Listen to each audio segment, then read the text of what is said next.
So Souls games have been around for over a decade, and given Demon's Souls is back, now is a really good time to have a look at the evolution of Souls games, including the games that inspired Demon and Dark Souls, as well as the games that From Software inspired in the years following.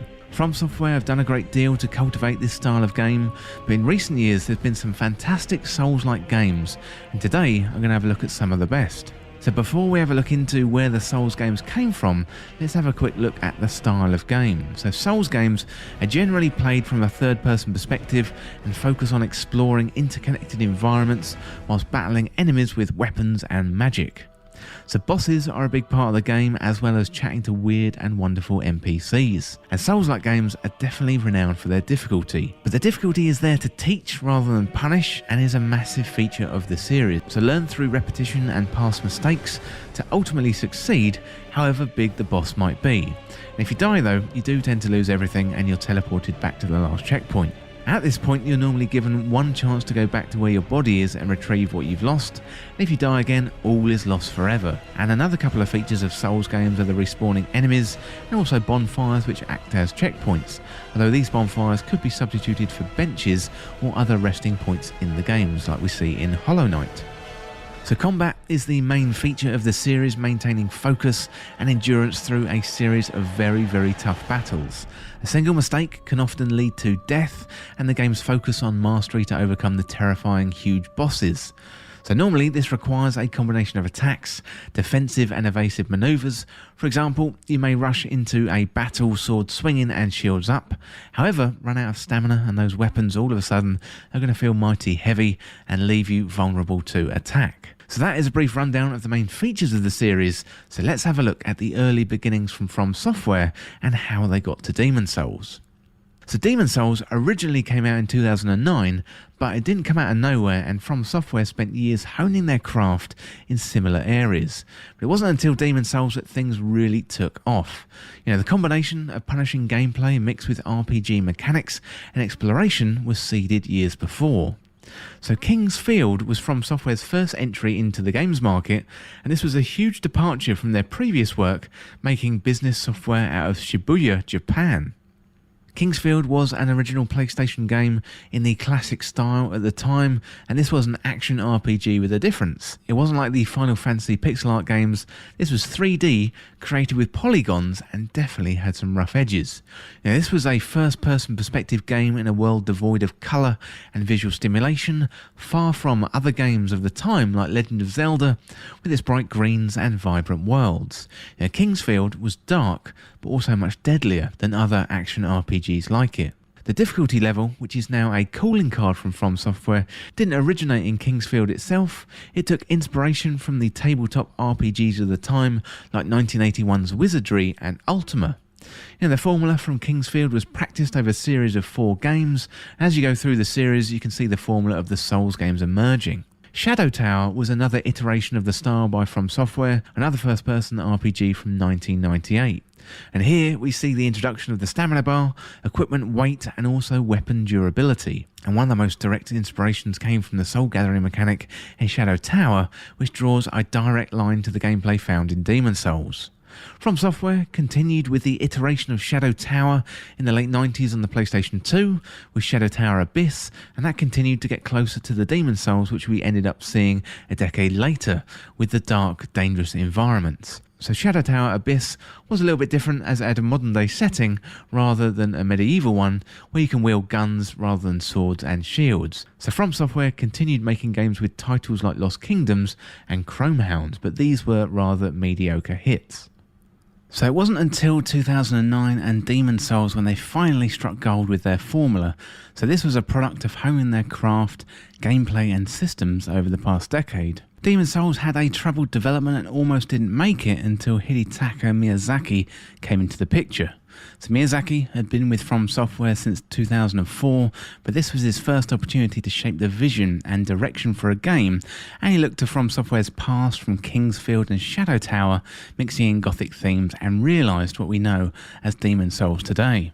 So Demon's Souls was crafted with the earlier work inspirations of Miyazaki, and one of the main features was the weight of combat. So for the first time, players would feel the clash of swords and the clang against shields like they never had before. Exploration was another focus, and Miyazaki brought his own personality into the game with his love for dark fantasy, and From Software were onto a winner.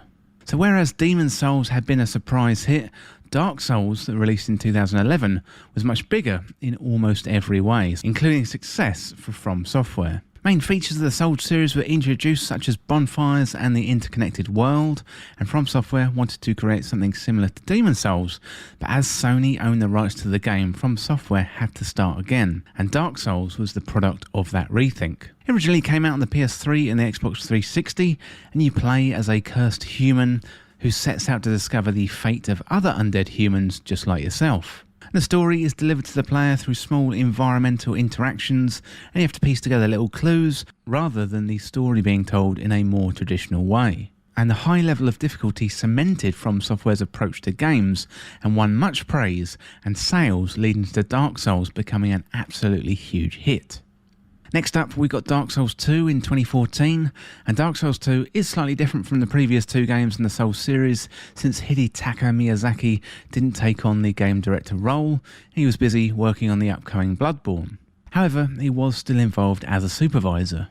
So Dark Souls 2 was released in 2014 for PC, PS3 and Xbox 360. And this time the game takes place in the fictional kingdom of Drangleic, where players have to find a cure for the undead curse, and it's set in the same universe as Dark Souls, but without a direct story connection to the original. Next up, we got Bloodborne in 2015, and Bloodborne was a new IP developed by From Software in the mould of the Souls series. So you play as a hunter in a gothic Victorian era inspired city called Yharnam, and the people of the town have been infected by a bloodborne disease, and it's the hunter's job to find out the source of the plague whilst fighting classic From Software enemies and bosses. There's similarities to the Souls series with customisable player character, weapons, bosses and a huge interconnected environment to explore, and Miyazaki took inspiration from H.P. Lovecraft and Bram Stoker, as well as real-world architecture from Romania and the Czech Republic. So Miyazaki wanted to create a new IP, having worked on the Souls series for a number of years, and the game remains a PlayStation exclusive to this day. You can pick it up as part of the PS Plus Classic PS4 games on the PS5. Next up, we got Dark Souls 3, and this one came out in 2016. So originally announced at E3 in 2015, Dark Souls 3 was released in early 2016 for Windows, PS4 and Xbox One. The gameplay is much faster than the previous Dark Souls games, leaning on the influence from Bloodborne. This time the game is set in Lothric, where players have to end the cycle of linking the flame. In 2017, a complete version was released which included the base game and the expansions, so Ashes of Arundel and the Ring City, and it was entitled Dark Souls 3 The Fire Fades. So Dark Souls 3 was a massive hit for From Software, and it became Bandai Namco's fastest selling game, by selling 10 million copies by 2020. And Miyazaki, he was interviewed during the promotional tour of Dark Souls 3 and was asked about the Souls and Bloodborne games. So he said, "I don't think it'd be the right choice to continue indefinitely creating Souls and Bloodborne games. I'm considering Dark Souls 3 to be the big closure on the series. That's not just limited to me, but From Software and myself together want to aggressively make new things in the future, and I believe that From Software has to create new things. There's going to be new types of games coming from us, and Dark Souls 3 is an important marker in the evolution of From Software." So from this point, I'm going to have a look at some of the games that the Souls series inspired. So Demon's Souls, Dark Souls 1 to 3 and Bloodborne had cemented this new type of punishing action RPG, which was slowly becoming a new genre in its own right. There's plenty of other games out there in this style to check out, and the following, I think, are some of the best. So first up, we got Nioh in 2017, and Nioh is an action-adventure RPG developed by Team Ninja for the PS4. It was first released in 2017, and a sequel followed in 2020. A remaster of Nioh is planned for the PS5 in February 2021, and the game is set in fictional 1600s and follows the protagonist William Adams, an Irish sailor named after and inspired by an Englishman who was one of the only Western samurai. And the gameplay is similar to the Souls series, where you have to navigate levels and defeat huge monsters. And combat is focused around stamina or ki management and different sword stances that are strong or weak against enemies. Next up, we've got Hollow Knight in 2017. So Hollow Knight is a challenging, beautiful action-adventure game set in the vast, interconnected, underground kingdom of Hallownest. It's a 2D action game with emphasis on skill and exploration, so Hollow Knight has you fighting a fearsome host of deadly creatures, avoiding intricate traps and solving ancient mysteries as you make your way through a fungal waste, forest of bones and a ruined underground city. So Hollow Knight definitely looks different to traditional Souls-like games given its 2D art style, but it's got a lot of the mechanics of a Souls game. The action RPG elements, exploration and fighting massive and difficult bosses, plus speaking to weird and wonderful NPCs. Next up, we've got Sekiro Shadows Die Twice, and this one came out in 2019 and actually won Game of the Year. So Sekiro is the latest game from Software, and it follows a shinobi known as Sekiro and his story of revenge on his samurai attacker. So unlike other games in the Souls series, it doesn't have as many RPG elements. So it doesn't have character creation, multiplayer elements and leveling up abilities. However, it does have gear upgrades, skill trees and a little bit of character customization. So combat is similar to other Souls games, punishing and using death and repetition to teach you. So rather than being down enemy health bars, Sekiro attacks enemy balance and poise and looking for an opportunity to strike a killing blow. So there's stealth elements allowing you to sneak up on enemies to deliver a stealth kill from behind, and as well as your trusty katana, Sekiro can use a variety of tools such as a grappling hook. And there's definitely more tools available later on in the game to provide variety to the combat and the world traversal. So this is a much faster game than other games from Software that they've released, and the game rewards you from attacking and being in the face of enemies rather than the hit and roll tactics found in Bloodborne and other Dark Souls games. So it's another iteration on the winning formula from Software, and it definitely makes me look forward to what they've got coming up next. So next up, we've got a slightly different one, and this is Remnant from the Ashes, another game released in 2019. So Remnant mashes together some successful ideas and emulates some really nice Souls-like features. So there's elements of Souls-like games here with the exploration of an overworld, third-person view, and very, very challenging boss battles. So you mix that up with an over-the-shoulder shooter like Gears of War and the loot gathering of a game like Destiny, then you've got a really interesting prospect on your hands. You know, the basic premise of the game is that you're a character set in a post-apocalyptic world overrun by monsters, and the world takes inspiration from Fallout or Metro, and the environments are barren and the overworld is danger-filled. So the evil Root has taken control of the overworld and wants to smash, kill and perhaps eat everything that gets in its way. So one of the best features in the game is the procedural generated levels and the randomization. So at the start of the playthrough, the game generates the overworld items and bosses in a random manner, meaning that each player will have a slightly different experience from the other. So the quick elevator pitch for a Remnant from the Ashes is Dark Souls with guns, and while that may be accurate, there's a depth to the game that keeps the player engaged and challenged throughout. So the weapons, the armour, the mod system provide specialisation systems that allow the players to hone their playstyle to be specific, and the procedurally generated levels will keep you guessing and provide variety, and it's going to keep you coming back for more.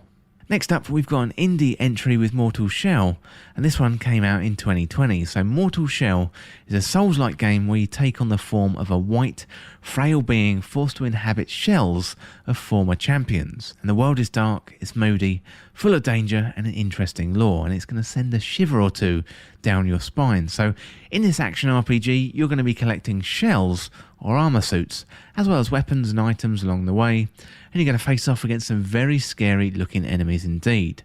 So much like other Souls game before it, Mortal Shell from Cold Symmetry is punishing but ultimately satisfying when we come out of a battle. So you start out in a dreamlike world, learning the ropes in a tutorial area where you're given a sword, and learn a few moves like our light attack, heavy attack and dodge, and one of the most unique selling points of the game is our harden mechanic. So instead of blocking in the game, we have the ability to harden, and then there's a cooldown of a few seconds. So when an enemy is approaching and they're swinging their sword at you, you can harden and the sword is going to bounce right off, leaving them prone to a counter-attack. And it's a great Souls-like effort from a smaller indie team, and the game is absolutely gorgeous. So next up, we've got the most recent entry, and this is the Demon Souls remake. So this one came out in 2020, and Miyazaki had spoken in the past about the audience desire for a Demon's Souls remake, but he didn't really want to work on the project himself, having left behind the series with 2016's Dark Souls 3. So in June 2020, Bluepoint Games announced they're working on a remake as a launch title for the PlayStation 5, and Bluepoint went on to co-develop the game with Japan Studios, who had helped them out with the remake of Shadow of the Colossus back in 2018. So next up, we've got Elden Ring. So this one hasn't come out yet, and I'm hoping it's going to be in 2021, but we don't know yet much about Elden Ring, and it was announced in 2019 as a partnership between From Software and George R.R. Martin, the writer of A Song of Ice and Fire novels, which included the Game of Thrones. So we've had a teaser trailer, and that's it, with many fans wanting it to come out in 2021. So the game is being directed by Miyazaki, and he asked George to come in and work on the project as he was a fan of his work. And George R.R. Martin is going to develop the backstory and lore of the game. So the game started development in 2017 following the release of The Ring City, a DLC for Dark Souls 3. And according to Miyazaki, the game is going to be much larger in scale and scope than the Souls series, and he sees the game as a natural evolution of the Souls games rather than a sequel of some kind. So those are some of the best games that have released since the original Souls series came out, and I wanted to mention a couple of others too, just in case you wanted to go back and check them out. So there's Ashen, Titan Souls, and also Code Vein, which are others I think are worth mentioning, checking out in the Souls-like genre. Well, that is it for my look at the evolution of Souls-like games, and the Souls-like games have evolved over the last 10 years, and now we've got a load of interesting and challenging games to play across a variety of platforms. So some are 2D, some are 3D. Yes, you can play the Demon's Souls remake on the PlayStation 5 in all its 4K glory, or you can chill out on the sofa or in bed with Dark Souls Remake on the Nintendo Switch. So if you haven't jumped into this genre before, then give it a shot. You know, at times you're going to be frustrated, and at times you will die, but if you can crack that formula and stick with these titles long enough to experience the sheer joy of beating these seemingly impossible bosses, then you'll realise why the Souls series has such an influence over the last decade, and why so many games have since tried to emulate what From Software started. Well, that is it for my look at the evolution of Souls-like games. And as always, thank you so much for watching. Hit that subscribe button down below and subscribe to This Week in Video Games. If you want to join the community, check out the Discord link in the description, or you can follow me on Twitter at TWIVG Podcast. If you enjoyed this video or found it useful, liking and sharing the video would really help me out. Otherwise, check out the other videos on the channel. Thanks again, I'll see you in the next video.